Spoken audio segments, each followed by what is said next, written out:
Russia's economy has slowed throughout the war with Ukraine, but the Kremlin has mitigated collapse. Maria, are the current level of sanctions working? Current sanctions definitely are working, but not to the extent that many policy analysts hoped they would at the time when they were introduced. That is because Russian economy proved to be very adaptable. It's a market economy.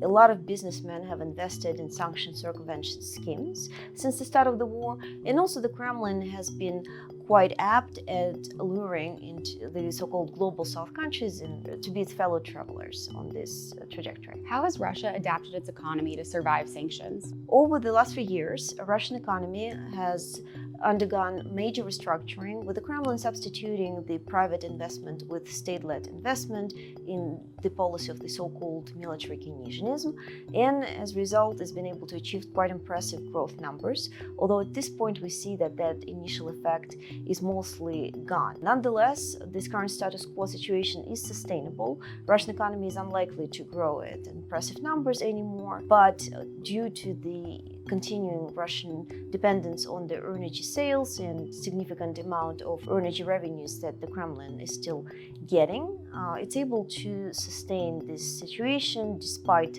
fighting the war of attrition in Ukraine for at least the foreseeable horizon of 2 to 3 years.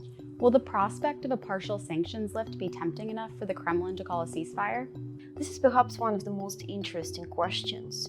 Despite the fact that sanctions are biting and on average they, according to some estimates, decrease the Urals oil price at about $15 per barrel, as well as forcing Russian businessmen to invest a lot of money into sanction circumvention schemes, biting off from 1 to maybe 5% of their profits through this process.